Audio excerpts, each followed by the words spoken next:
हमारे इतिहास के इस अहम मौके पर जब वर्षों के संघर्ष और जद्दोजहद के बाद हम अपने देश के शासन की बागडोर अपने हाथों में लेने जा रहे हैं, हमें उस परमपिता परमात्मा को याद करना चाहिए जो मनुष्यों और देशों के भाग्य को बनाता है।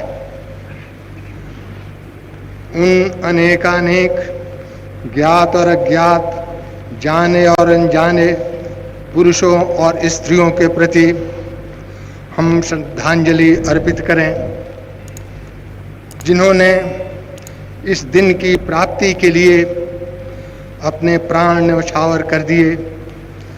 हंसते हंसते फांसी की तख्तियों पर चढ़ गए, गोलियों के शिकार बन गए, जिन्होंने जेल खानों और काला पानी के टापू में घुल घुल कर अपने जीवन का उत्सर्ग किया, जिन्होंने बिना संकोच माता पिता, स्त्री संतान, भाई बहन, यहाँ तक कि देश को भी छोड़ दिया और धन जन सबका बलिदान कर दिया। आज उनकी तपस्या और तप का ये फल है, हम इस दिन को देख रहे हैं। हम अपनी श्रद्धा और भक्ति का उपहार महात्मा गांधी को भी भेंट करें। 30 वर्षों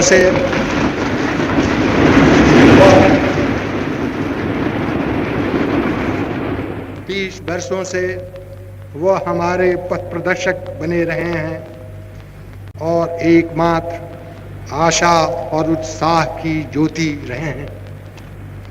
हमारी संस्कृति और जीवन के उस मर्म का वो प्रतीक हैं जिसने हमको इतिहास के आफतों और मुसीबतों के बीच भी जिंदा रखा है। निराशा और मुसीबत के अंधेरे कुएं से हमको उन्होंने खींच निकाला और हमारे दिलों में ऐसी जिंदगी फूंकी कि हम में अपने जन्मसिद्ध अधिकार स्वराज्य के लिए दावा पेश करने की हिम्मत और ताकत आई। उन्होंने हमारे हाथों में सत्य और अहिंसा का अचूक अस्त्र दिया, जिसके जरिए बिना हथियार उठाए स्वराज्य का अनमोल रत्न इतने कम दाम में इतने बड़े देश के लिए और यहाँ के करोड़ों आदमियों के लिए हमने हासिल किया। हमारे जैसे कमज़ोर लोगों को भी उन्होंने बड़ी चतुराई के साथ, अचल संकल्प के साथ और देश के लोगों में अपने अस्त्र में और सबसे अधिक ईश्वर में अटल विश्वास के साथ आगे बढ़ाया। हमारा कर्तव्य है कि हम सच्चे और अटल बने रहें। मैं आशा करता हूँ कि अपनी विजय की घड़ी में हिंदुस्तान उस अस्त्र को नहीं छोड़ेगा और उसके मूल्य को कम करके नहीं आंकेगा, जिसने उसे निराशा के गर्त से निकालकर ऊपर उठाया है और जिसने अपनी शक्ति और उपयोगिता का भी पूरा प्रमाण दे दिया है। संसार के भविष्य के निर्माण में जब लड़ाई से दुनिया के लोग ऊबे और घबराए हुए हैं, उस अस्त्र को बड़ा काम करना है। लेकिन यह बड़ा काम हिंदुस्तान दूर से दूसरों की नकल करके नहीं पूरा कर सकता और न हथियारों को जमा करके और ऐसे अस्त्रों के बनाने में जो ज़्यादा से ज़्यादा बर्बादी कम से कम समय में कर सकते हैं, दूसरों से मुकाबला करके वो पूरा कर सकता है। आज इस देश को मौका मिला है और हम आशा करते हैं कि इसमें इतनी हिम्मत और शक्ति होगी, वो संसार के सामने लड़ाई, मृत्यु, बर्बादी से बचाने का अपना अस्त्र पेश कर सकेगा। संसार को इसकी ज़रूरत है, और अगर वह लड़खड़ाते हुआ बर्बरता के युग में जहाँ से वो आज निकल आने का दम भरता है, फिर पहुँचना नहीं चाहता, तो वो इसका स्वागत भी करेगा। दुनिया के सभी देशों को हम विश्वास दिलाना चाहते हैं कि हम अपने इतिहास के अनुसार सबके साथ दोस्ती और मित्रता का बर्ताव रखना चाहते हैं। किसी से हमारा कोई द्वेष नहीं है, हमें किसी के साथ घात नहीं करना, और हम उम्मीद करते हैं कि हमारे साथ कोई ऐसा नहीं करेगा। हमारी एक ही आशा और अभिलाषा है, और वो ये है कि हम सबके लिए स्वतंत्रता और मानव जाति में शांति और सुख स्थापित करने में मददगार हो सके।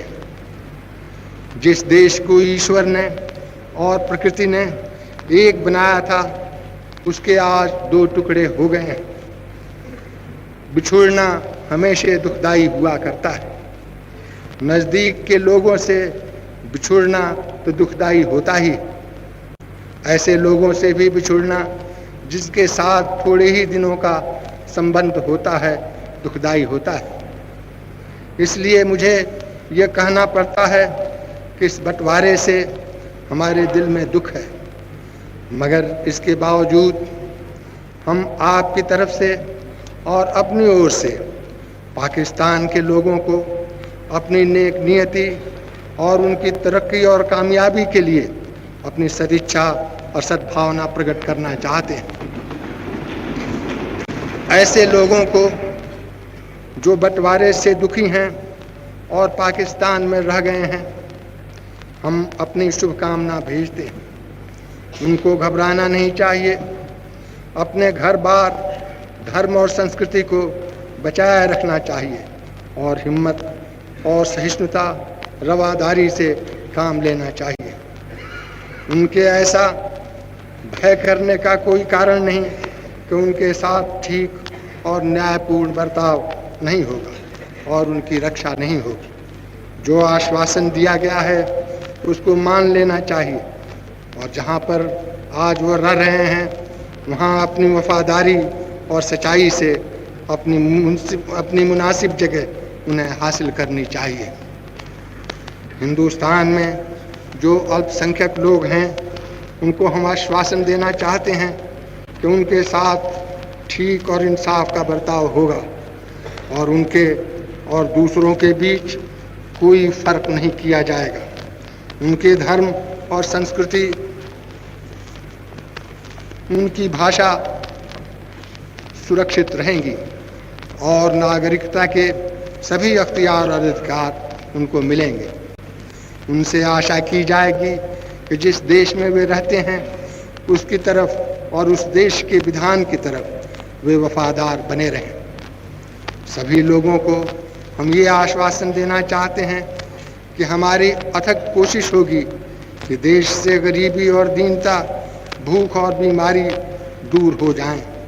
मनुष्य मनुष्य के बीच से भेदभाव उठ जाए, कोई मनुष्य दूसरे का शोषण न कर सके, और सबके लिए सुंदर समुचित जीवन बिताने का साधन जुटा दिया जाए। हम एक बड़े काम में लगने जा रहे हैं। हम आशा करते हैं कि देश के सभी लोग हमारे इस काम में मदद और सहयोग देंगे, और संसार के दूसरे देश अपनी सहानुभूति और सहायता देंगे। हम आशा करते हैं कि हम अपने को इस योग्य साबित कर सकेंगे। ईश्वर हमारी भला करे।